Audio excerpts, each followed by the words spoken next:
Bine v-am regăsit la IndieCast. Tudor aici, redactor la Grind și la Cuibul cu jocuri, iar alături de mine Andreea, soția și colaboratoarea mea la Cuib, dar și creatorul propriului ei proiect pe Instagram, Adventure Beats. Discutăm astăzi cu cineva cu care am avut onoarea de a interacționa vara aceasta la Gamescom, mai precis cu Enrico Francesio, CEO la Fade Realms, un studio italian care ne poartă pe meleagurile Egiptului antic, prin intermediul proiectului lor, Lana, Queen of Ancient Egypt. English mode activated. Enrico, thank you for joining us. I'll keep it short for the first question. Please help us by introducing yourself and also your studio and your project. Okay, thank you for inviting me, and I'm Enrico, and like you said, I'm the CEO of Federians, and I'm the co-founder also of this small company. David Aveta is the other founder, but he's not here because he's working right now, and someone has to work.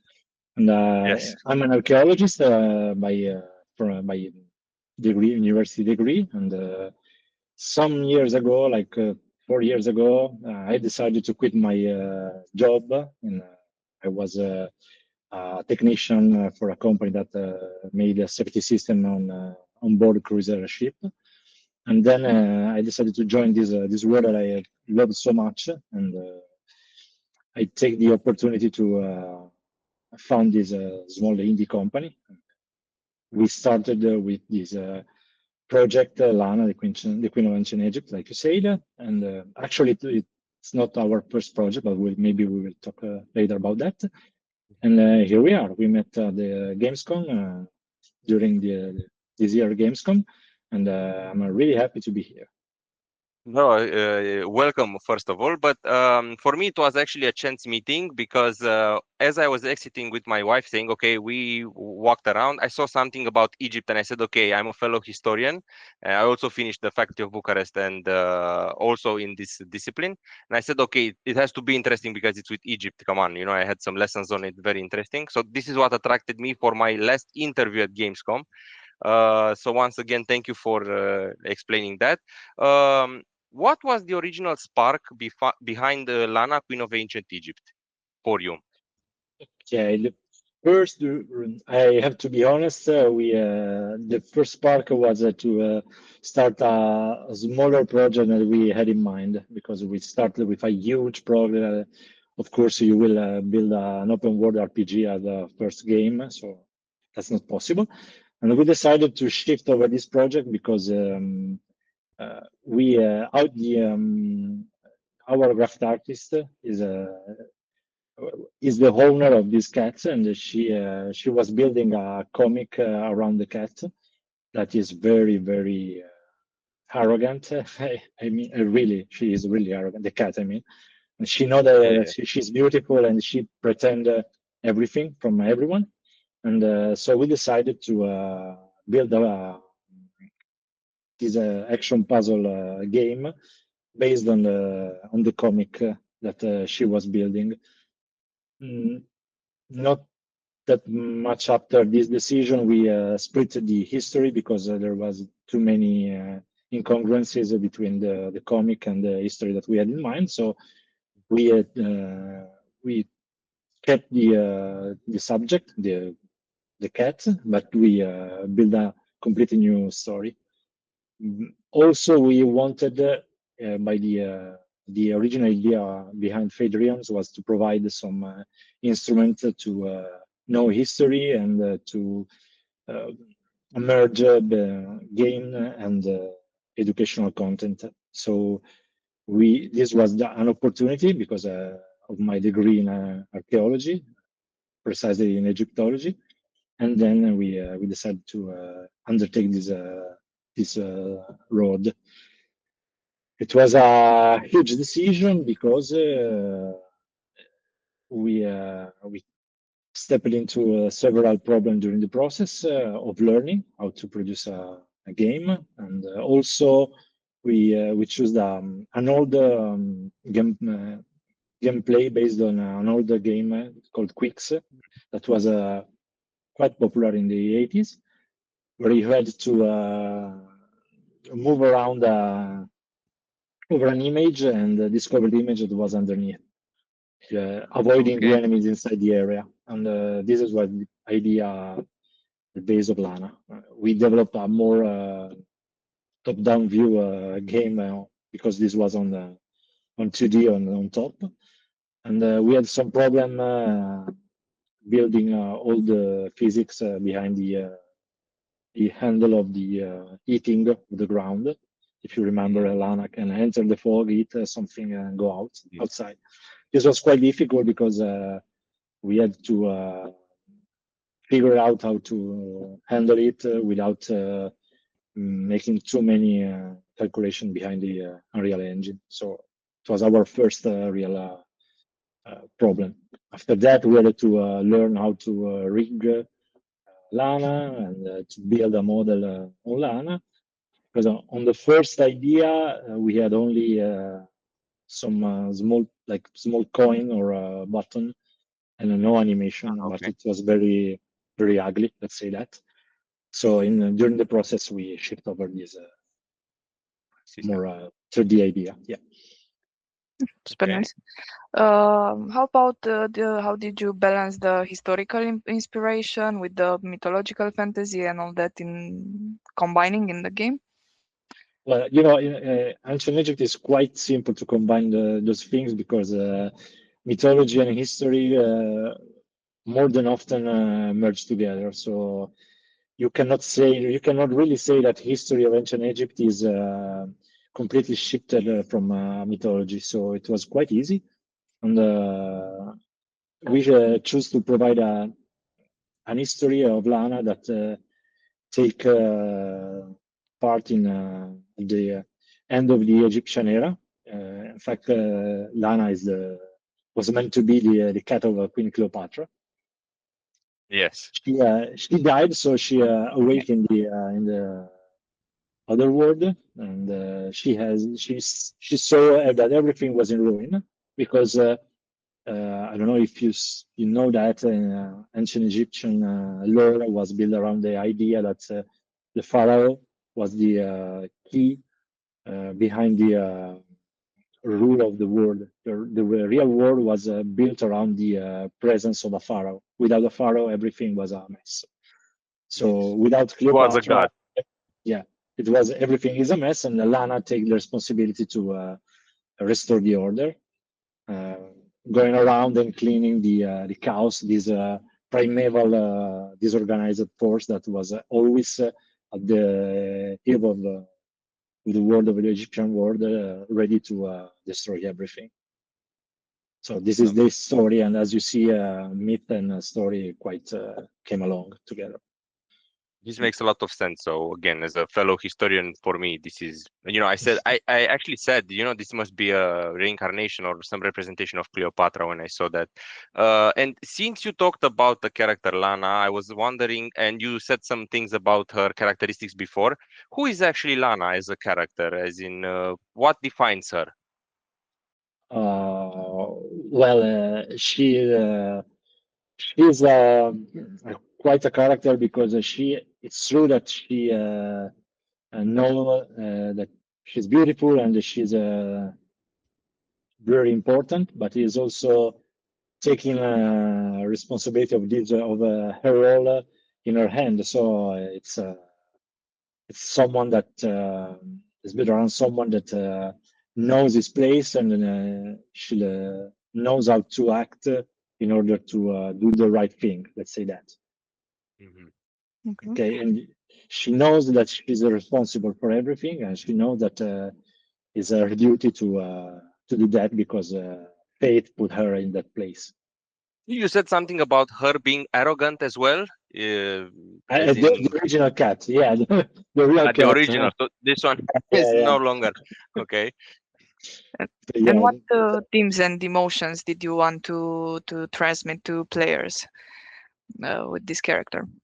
Well, we didn't really thought about only the character, more about the whole game. We wanted to wanted the player to feel the greatness of Egypt and feel emotionally attached to process of bringing order, that it will be too much to say in their life, but the process of cleaning and feel as a protagonist of this story will, in our idea, will be the engine behind the emotional cleaning of the player. It's a bit smoky said like that, but we wanted to transfer something positive to the player, not always like oh, I only have to kill something and with blood and gore, which nothing wrong in that. I mean, I also play Doom, but we wanted something more mature. You have to focus on the progression of the on your task and on the idea of learning through gaming. Yes, so actually for me, this is something that we've heard before from other indie creators. This is a common or a newly common reference because a lot of people don't want or want to avoid killing and this stuff and try to reorient themselves to something more mature, like you said. And for me, this makes sense because, you know, the world needs to be educated more and games are a great way to do this. So you said a bit about this, but I'll ask anyway, what kind of experience were you aiming for? Like a more relaxed or more challenging or maybe a cinematic or a mix in this game? Well, in the very beginning, it was more chilling oriented because we wanted just to provide some puzzle to solve, but I'll be honest, it was quite boring. And so we decided to introduce some variety of enemies. You have something to do to avoid the enemies when you are inside the fog, and the more action-based puzzle. So you have to move stuff around or learn how to trigger some activation points to use some abilities that are spread around the level, and then the game slightly shifted on the let's say action, puzzle action. We didn't want to provide something stressful or Yes, thank God. needless hard to the player. Something that you have to play when you want to stop between Souls-like and one another. So more that kind of game. And how Not does actually, sorry, go. no, I please. actually played the demo, and what you're telling me, you know, makes sense because for me it seems very balanced in gameplay. As in, it's not very difficult, but it's not boring either. It's somewhere in between. You know, it's enough action for you to be, you know, playing continuously. But then again, you can stop it at any time. You know, say okay, maybe I'll go later. So it's perfectly balanced for me. It was at least the demo. Then I Agree was with going to ask, how did you think this through, the balancing about exploration, combat, and puzzles to make it flow so well? Sorry. How did you think about combining and balancing the exploration, the combat, and the puzzles together in the game so it keeps the players engaged? Well, it was quite a challenge because it was our first game and we knew nothing about level design. And we started with testing by ourselves the game, and we played the game at the point that we were very bored of the game because we knew everything. We were able to complete each stage very quickly. And at this point, we decided, okay, this is the time when we have to test it with some friends. And following their lead, we were able to make some adjustment on the level design because something was too hard for someone that was more oriented on challenging enemies than solving puzzle, and others were more into puzzle things, and they were less aware of enemies around the stage. So combining this feedback, we were able to adjust the level. And what you saw on the demo was only the first level. Each level is combined about around 9 stages. And this was the very beginning. Then we had to build the boss fight. I don't know if you played also the boss fight. No, I don't recall it. But I really enjoyed the powers, and I want to ask you something about this, but please continue your idea. Okay. And the most difficult balancing was during the building of the boss level, because we introduced some variation in the gameplay, and you had more and more enemies on the screen, and also the god himself, because at the end of each level you were supposed to face the god that you were trying to free at the moment. Mm-hmm. And at this point, you had to avoid the god, avoid a lot of enemies in a smaller game area. So this was quite difficult to balance. At the beginning, we weren't able to win the boss fight. We had Okay. to step back several times because we went too far with that fight. So this was actually something that I wanted to reference, like I told you. I did see there were some powers involved, and of course, you said that history and mythology combined together. Can you explain to us a bit about the powers that are used in the game and what they do? Okay. Well, they are quite. They're based both on the cat side and both on the Egyptian side, because we thought you need a speed up when you are inside the. Sorry, it's my dog is barking somewhere outside, and like I said, we were thinking about something that you was speeding you up inside the hitting area.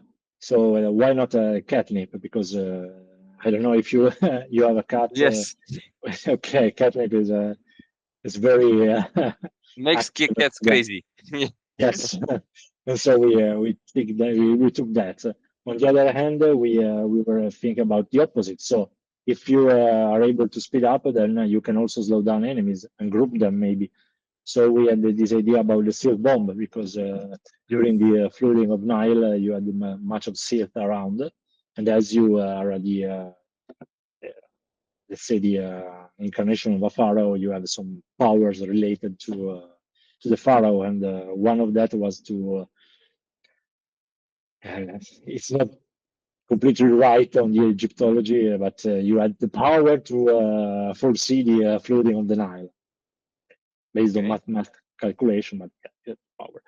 And also the thunder, because okay, who doesn't like thunder on as a power? So Yes.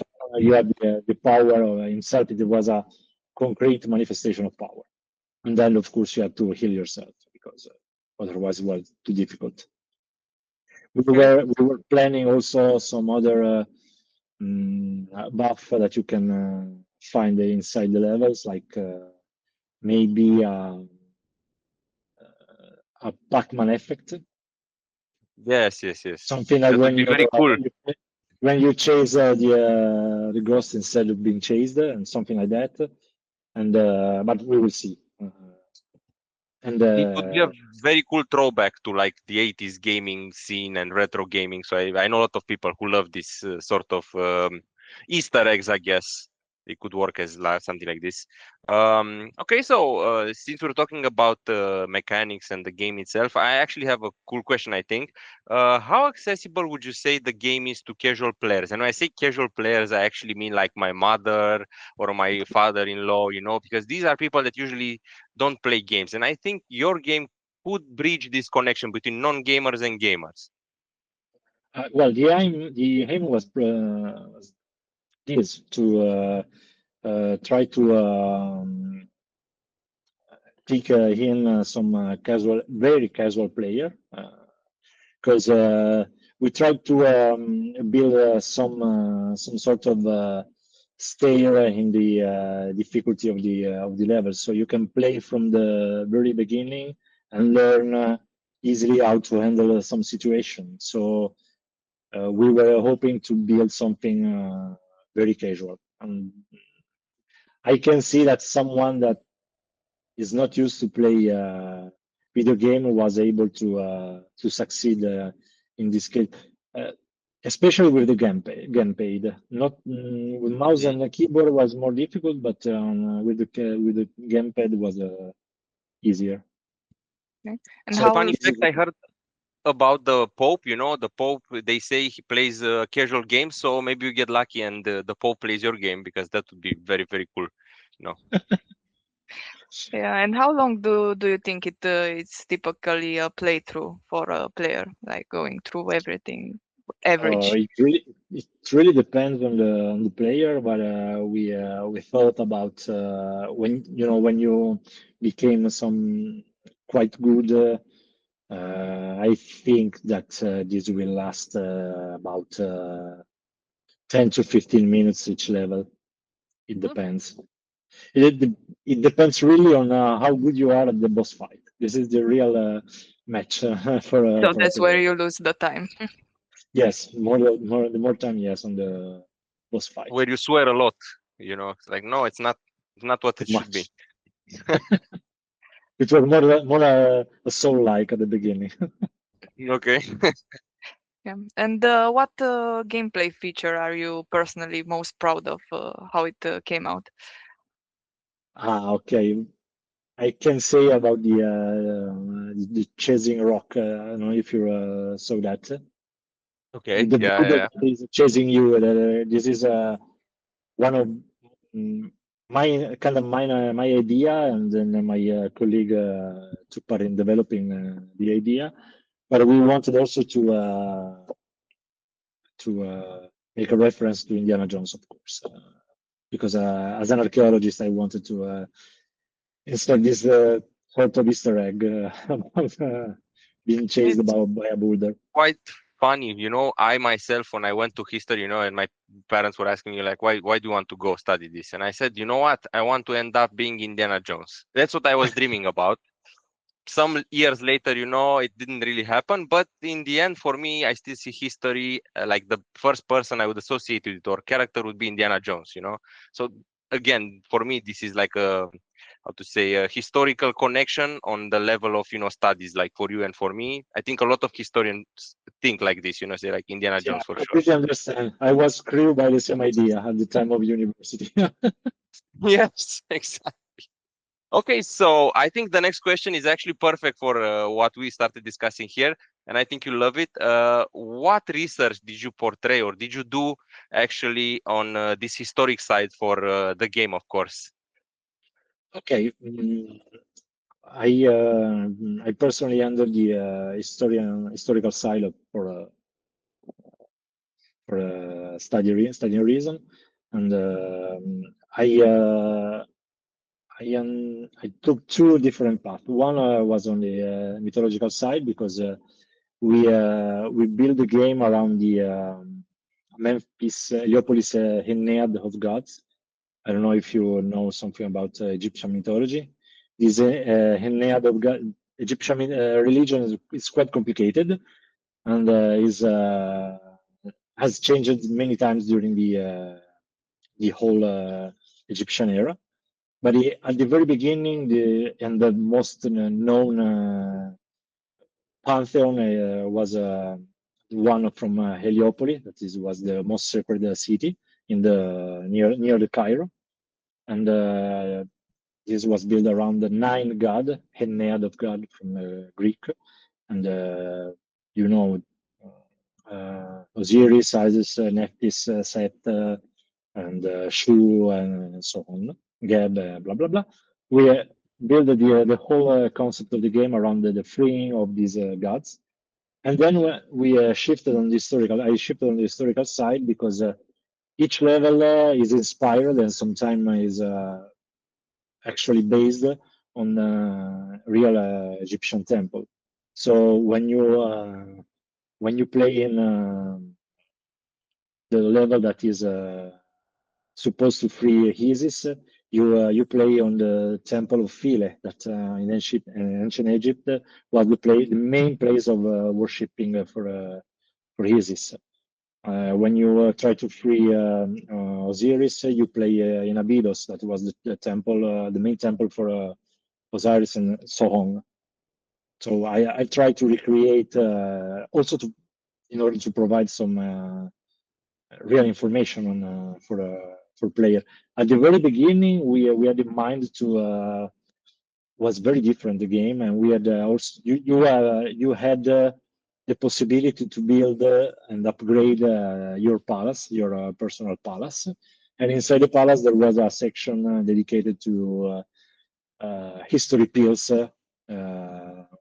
As long as you were proceeding on the game, you were able to retrieve some information. But it was too much to develop, and we were running out of money, so we had to make some decision. So But the these were history. the main. Sorry. Yeah.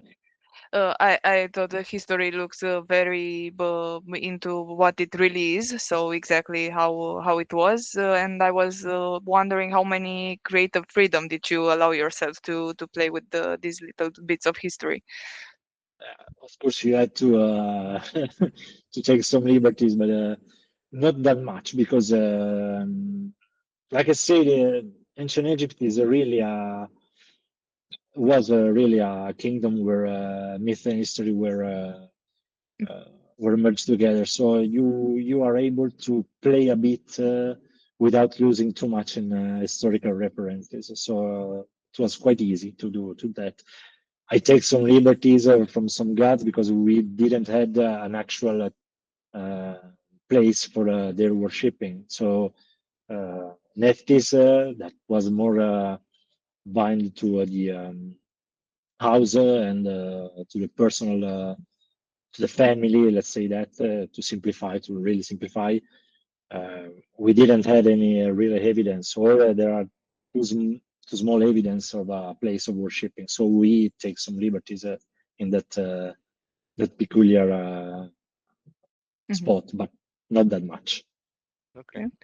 So while we're on the subject, you talked about a bit about gods and myths, and I was wondering if there were any specific gods or some that were more prominent or more important for you in the game than others, or how did you think this through? Because there are, like you said, there are a lot of gods, there are a lot of things, so you had to choose. Well, we actually decided to put more the focus on Ra, because Ra was the father of all the gods of the Disneyad. So we put more emphasis on this god that was also the ending level. But personally, I have more feeling about Isis because I very like the goddess of the magic and so on. But Okay. it's quite interesting as a goddess. So I really enjoyed. Let's say that I really enjoyed building the Temple of Philae because it's on an island. It's very peculiar, and this is for me a major focus. Did you actually, so this is sort of like sideline questions, but I'll ask it anyway. Did you actually manage to go to Egypt in before or after or do you plan to go? Well, this is quite strange because I'm an Egyptologist, but no, the answer is no, not yet, because I always had this idea to go as an actual Egyptologist in Egypt. But I must admit that I'm old and I will never be able to to go in Egypt as an Egyptologist, so I will go as a tourist Yeah, makes sense. in the near future. That's good too. I know there are a lot of cliches about ancient Egypt and a lot of things that are said around. How did you manage to, I don't know, avoid these type of cliches in your game and be more on the historical part? But I must thank my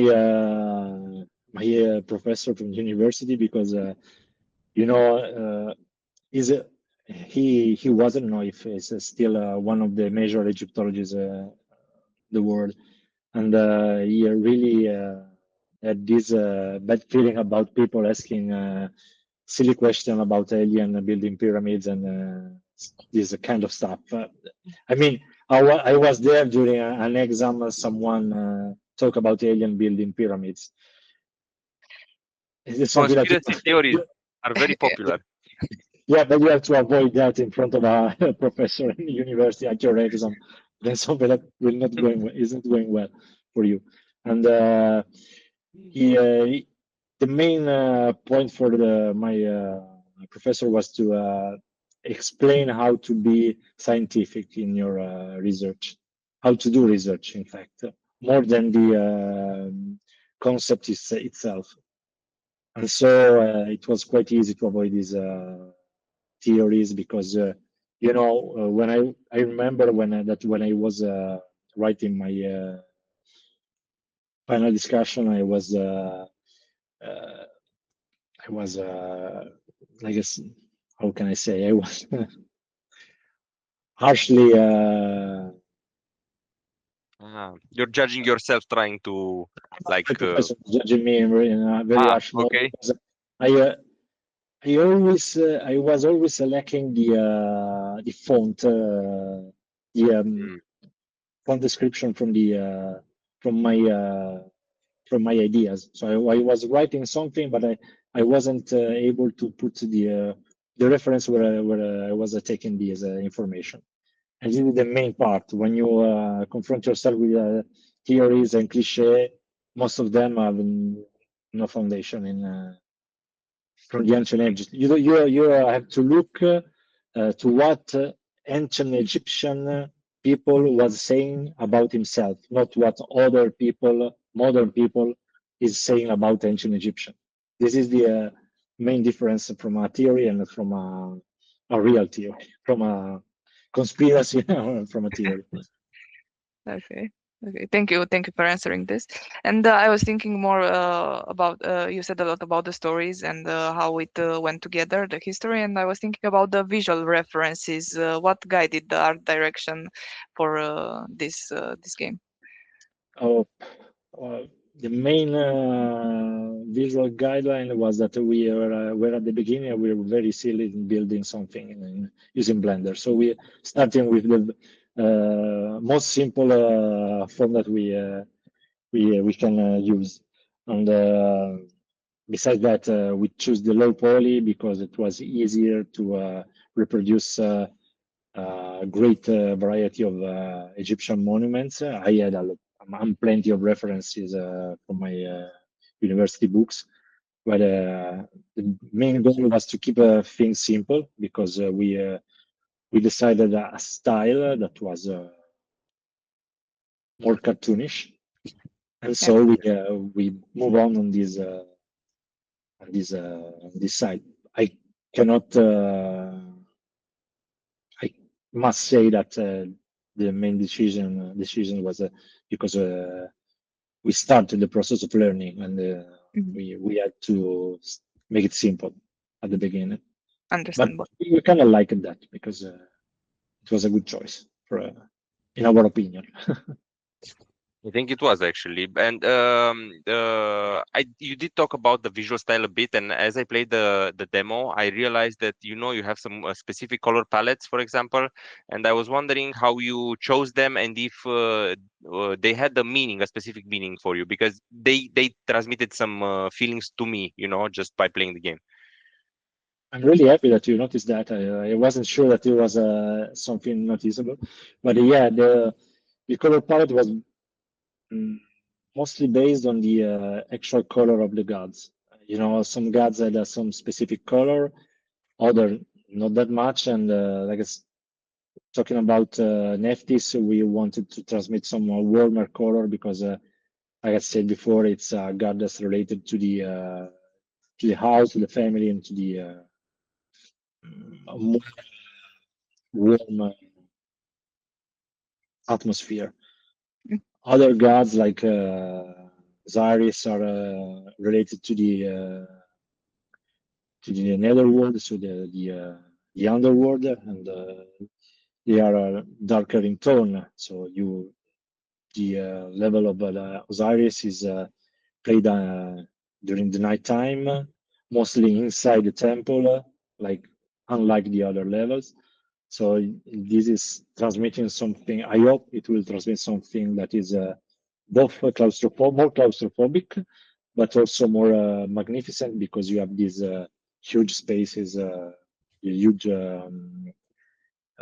hall with columns and so on. Okay. Hypostyle halls, like the Egyptian used to say. A hypostyle hall is where a hall with a lot of columns inside. And other like set that are more related to the desert and to the arid aspect of the life is played on the desert. So it's more yellowish and reddish in the essence. So we try to stick on the nature of the god, if not on the color of the god. Okay. And during your artistic development, did you have any situations where you had to, give up something that you really liked? You really liked this part aspect, but you just had to, okay, we're leaving it like that. Yes. At the beginning, it's more related to the lighting system, because at the beginning we wanted to also to provide the cell shading effect on the game, but we weren't able to use it because we decided to develop the game not only for PC but also for Android. And Android Unreal has some problem handling the a color channel that is most generally used for the cell shading in mobile, on the mobile side. Nah, And okay. in order to provide the same experience, we decided to shift over the cell shading, and because we didn't want it to release a game on PC that was different from the cell phone. So we decided to go on with without cell shading, go on without cell shading. And this is where the main and the major stylish compromise that we had to take. Mm. And you talked about the visual part, and I was thinking also about the music that you used. How did you choose it to go with the visual and to transmit the emotional experience you wanted to?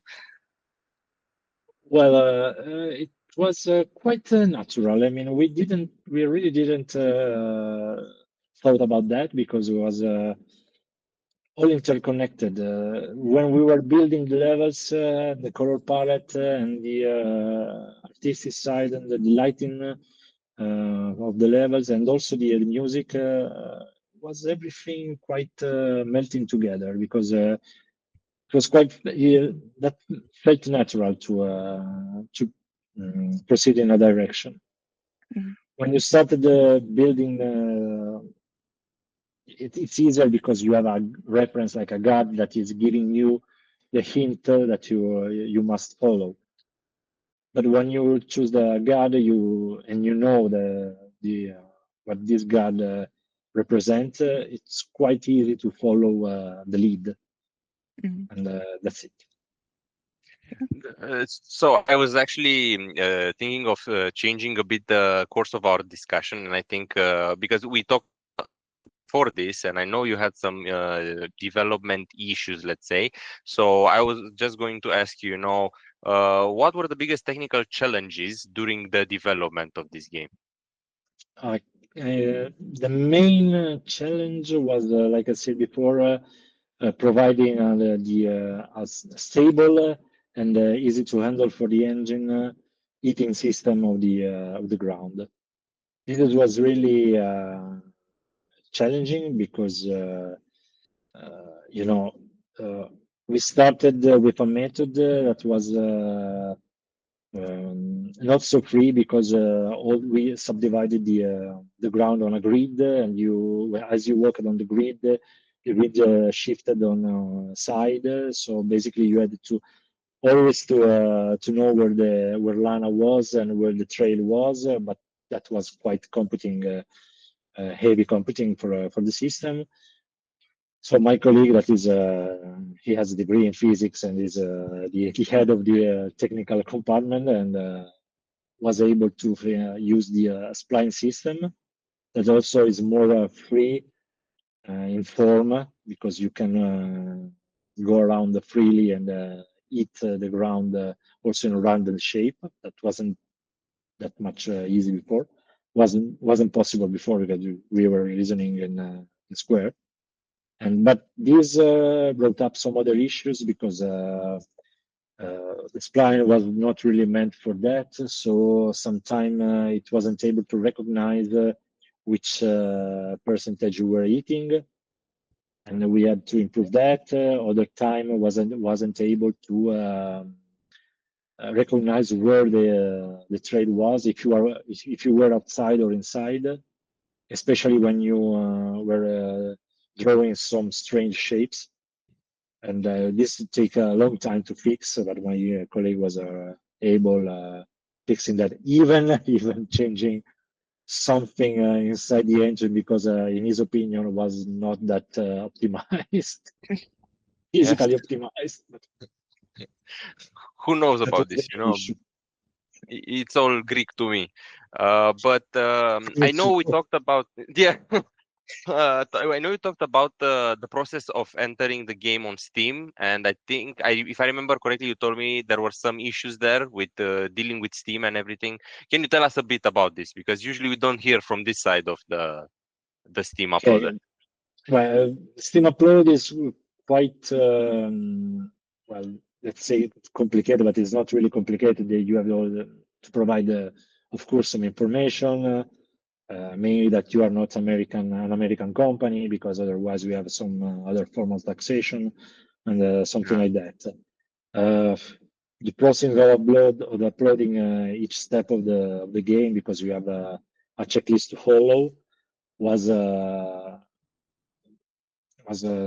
let's say not complicated, but quite a maze. But I don't know if it's a maze for us because we were at the first experience, or otherwise. But it was just this. The main issue was another type. It was later on when we discovered that we were banned because banned, yeah, because of the content. If you remember, I told you everything about that. Because we did, after the Gamescom, we discovered that someone, because you are aware that player can tag a game, and someone tagged as mature only content, because Lana has no dress. And we really didn't thought about that, because it's a cat. Yes, it's anthropomorphic, but it's a cat with his furry. But this term furry is that actually a adult category. So yeah, we were quite screwed about that, because well, it seems that this started long before the Gamescom. We were obscured during the Steam Fest, and we weren't able to reach a peak of visualization, and so this was for us a real problem, because we spent a lot of money in for the Gamescom and for the publicity, for the ID and so on. And I don't know if we will be able to recover from that. I must be honest, because we spent a lot of money on that. This was supposed to be the hero, the hero of Lana, for launching of Lana, but we have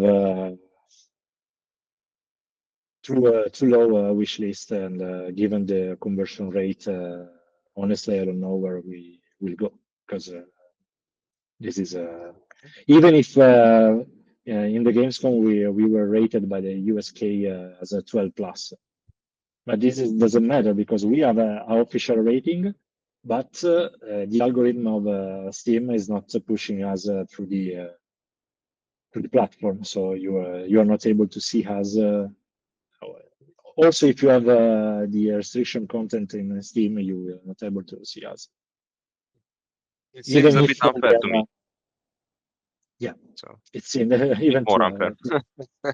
but this is the matter of fact. So if we will be able to stay open next year, we will launch the game as it is, and we, of course, we dressed Lana. And the first thing that we did after the games was to provide a dress to Lana, and we will maybe we will launch a sequel with the other levels that we are still developing and finishing, but we really don't know. It There's sounds always very some time. challenging, and I wouldn't have thought about dressing the cat either. So yeah, it's what would you do different if you were to restart this project in order to not deal with such so much I don't know hard stuff? Well, Would you invest more into the marketing, or would you? marketing for sure. It's really important that is I think it's quite underestimated. And social good, but not that good for gaming. I mean, Twitch maybe it's good for gaming, but you have something to offer to people, and I will probably go for raising a community through marketing and also through maybe itch.io that it's more used for indie game and to have feedback. And that's it. The main part that we will do differently is marketing, because of course now we have some experience and we can tell that something were a waste of time, but during the process is normal. And Lana has changed many times, and I cannot say that it will change something on the developing process because everything we changed took us there. So it's a process and not a straight path. So I will not change anything besides the marketing strategies. I have an interesting question. I know there are some projects and there are some states. Unfortunately, for example, Romania is not one of them, but there are some states that usually try to support developers of games that have interesting themes such as yours. And I was wondering if you thought, or if it was possible in Italy, for example, to apply for maybe some sort of help in this sort of way, or maybe in Egypt also. I don't know. There are some sort of programs, they are not developed as some other country. Let's say Belgium has since 2020 as a specific program for dairy indie companies.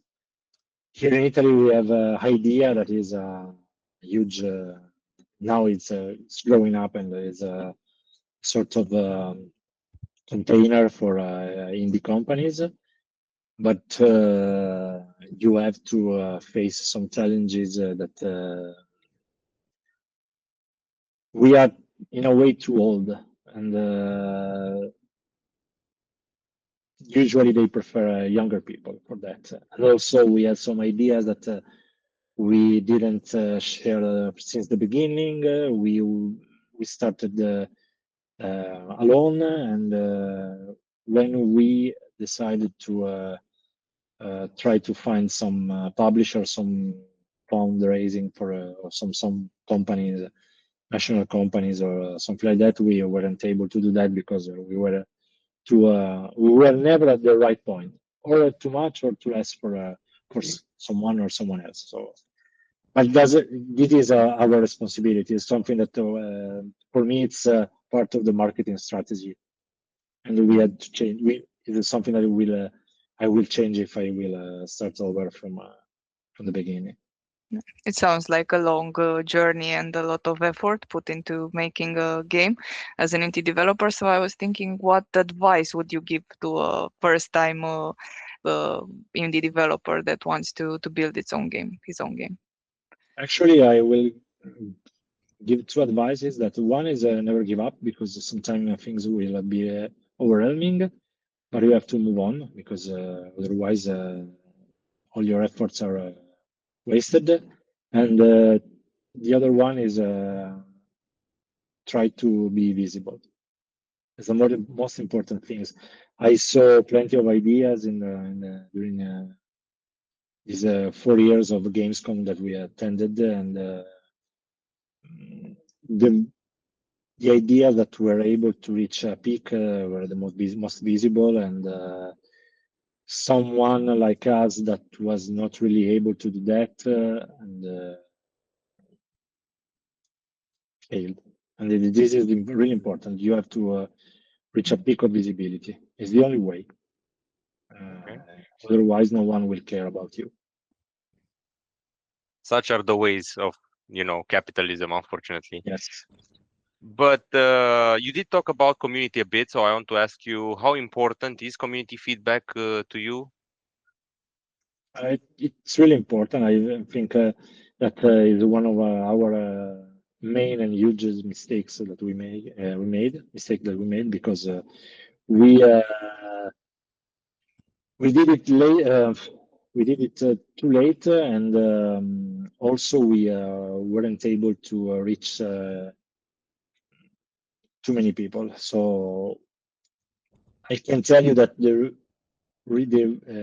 main feedback that we had were during the Gamescom. Luckily, they were most of all they were good, and people was really interested in the game. But we missed that since the beginning, and it's really important because it's in a way you can grow your community in providing a demo and providing a feedback to the feedback. I mean, if you listen to the players, you are able to improve your community, and this is a sort of a spiral that will push you up, and this is really important. You are able to to make the player feel a part of an experience, and for an indie company, it's really important. I totally agree with what you're saying. I know that usually when you get some feedback, there's always, gamers are like this. There is always somebody asking something funny, like we were talking about, people thinking that pyramids are built by aliens. So can you share some funny comments that you might have gotten from people, even at Gamescom, on the game? Most of them were related to the cat that most of them not most of them, but some people wasn't able to recognize Lana as a cat. So someone I remember one that was thinking about Lana as a raccoon. So say raccoon in Egypt is quite wrong. So no. But this is one of the most funny comment that we had on the feedback. Why you choose a raccoon? And it's not a raccoon, it's a cat. Oh, it doesn't seem like a cat. And No way. no, I wasn't able to answer because for me it was clear, but I must admit that someone wasn't able to recognize Lana as a cat. Okay. Most And of how? them. No, go on. I finished. I wanted to ask how working on Lana changed you as a person and your future ambitions. Oh well, I for sure I didn't want a cat in the future. I feel more. I was a dog person at the beginning. I'm more a dog person right now. No, I'm joking. But Lana was able to provide me some challenges on the stylish side and also on the development side because when I started the journey, I used to work as a technician, like I said, but more on PLC programming and on electrician field. So I knew very little about programming and about 3D modeling or graphic art. And this is something that improved me because I had to face many challenges and I had to, most of all, fight constantly with the instinct to stay inside myself, in my, like I said, like I would say, in my comfort zone. It's something that doesn't work. You have always to be open on also to critics, and this is something really hard to me to take, but I had to learn.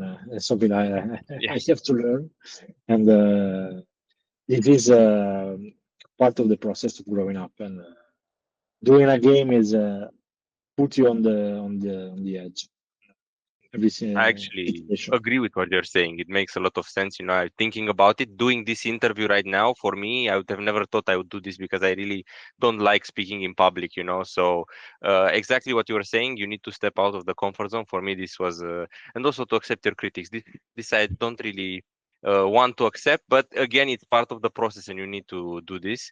But talking about critics and stuff like this, I was thinking, how are indie games perceived in Italy as a, let's an industry more like? Are there a lot of indie developers there? How are things?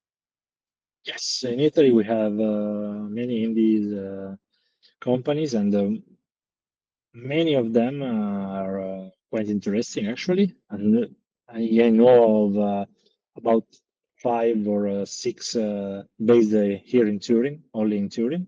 Also, I don't know if you know Three Four Big Things. It's quite huge company right now. They just developed the last version of a Carmageddon. I don't know Ah, if you okay, know. yeah, yeah, yeah. Yes. They have Red Burner, Afterburner, a game like Mhm. racing, Games. racing Yeah, yeah, code or yeah. something like that. Yeah, and it's quite a huge company. And but this started as an indie, and we have also other companies here. Tiny Bull, other that are growing up very quickly, and the market is growing up. We yeah, at the end of November, we had um, an event in Milan that is the Milan Games Ah. Week, where there was a huge for Italy. I mean, space dedicated to indie It's like a jam, developer. no? What they developers meet and yeah, yeah, yeah. Yes, Okay, we have this in Romania as well. it, One of yeah, it's growing up. So we have also another gem like that in Rome, and it's quite important. I mean, the market is hard. It's huge and it's open to competition. It's also hard because quality is quite high. them.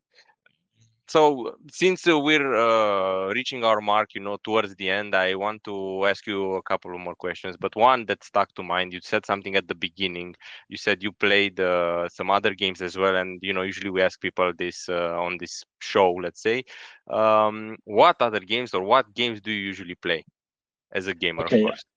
I prefer RPG open world games like The Witcher or something like that because I really like being involved in the history of the game.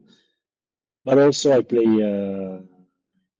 more casual game because sometimes I just want to relax and think about nothing. That's You it. must be a very big fan of Assassin's Creed. I'm just going to throw this because there were so many Italy, also Egypt, so a lot of settings. Yes, yeah. I mean, on the side of history, they are very good. I played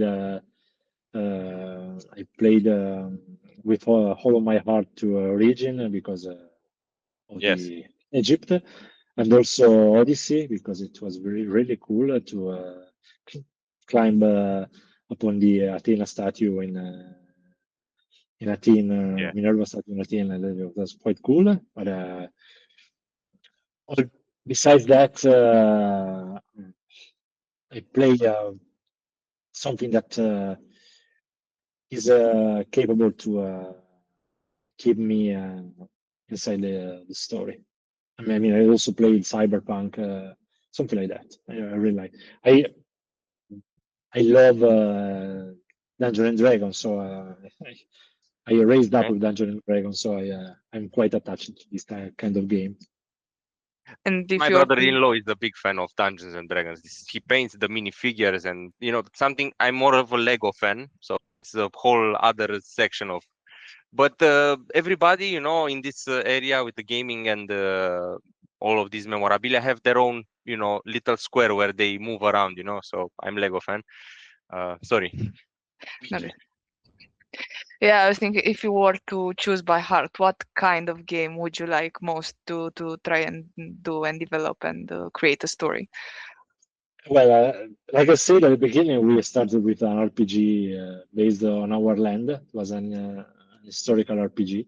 It was too big a project for only two people. We were at the time we were thinking about finding some investors in the area because we were fascinated by the concept of video game induced tourism, and we tried to, like I say, Assassin's Creed Yes.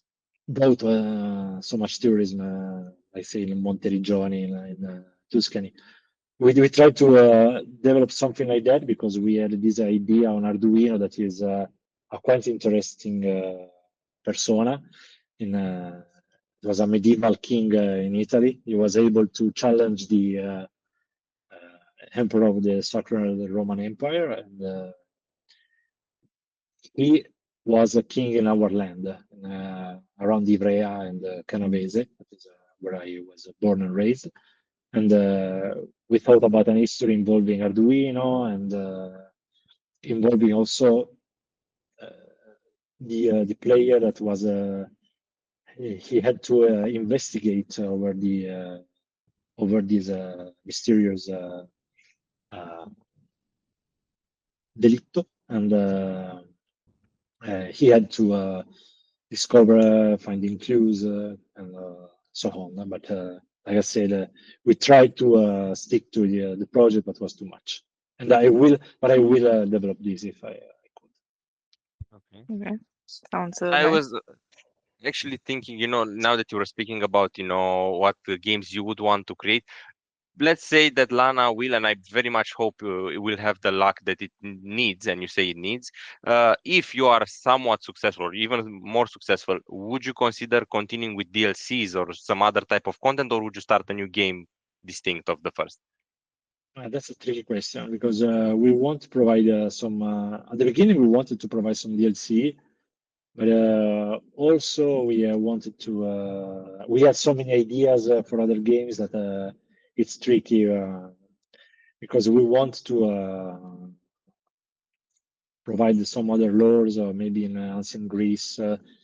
And so we were thinking about yes, some DLC could be an option, but not too much, and only if we are able to not only survive but also to hire some other people.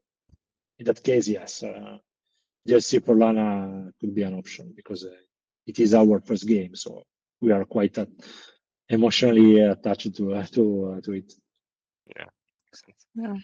So you would try to help people learn more from different parts with Lana, and how would you want players to remember Lana as introduction into different history parts, or how would you think this through? Well, sounds good like an introduction because it means that they will be involved in other our games. So yes, like an introduction for the Federivan experience. Okay. Okay, so I think it's time to slowly head towards the end, since Okay. pretty much pestered you with all the questions we could think of. One last thing remains, in my opinion. Can you give a message to the people watching us? It could be the people from Grind, but also, it's in English, who knows who's watching.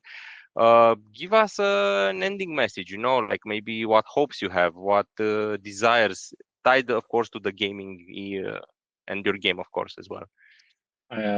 Maybe the best message that I can give to your audience is that the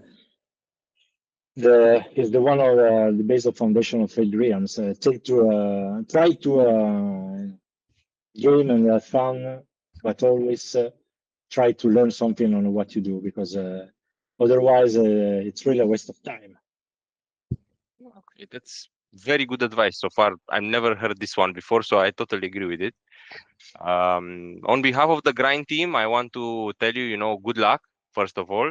And I'm pretty sure we are going to hear, each other again. And I'm very sure it's going to be a success. So I guess just hang in there and things will probably be a lot better. Um, Other than this, I would say in bocca al lupo, I guess. And Grazie. let's hear for the best. Thank you once again for joining us. It was a real Thank you honor so and much pleasure. for inviting me. It was an honor to see you again, both of you, and I really hope that things are going well for you and for everything, for your activity. We're also in indie sort of magazine. So in Romania, there are not so many magazines of. No, there's actually one. This one. So they're doing their best. So far, it's okay. But like you said, it's difficult with the funding and this stuff. But let's hope it's going to go best for everybody. Yes. We all deserve it. Thank you once more, and let's keep in touch. Yes, thank you too, and see you soon. See you. Bye bye.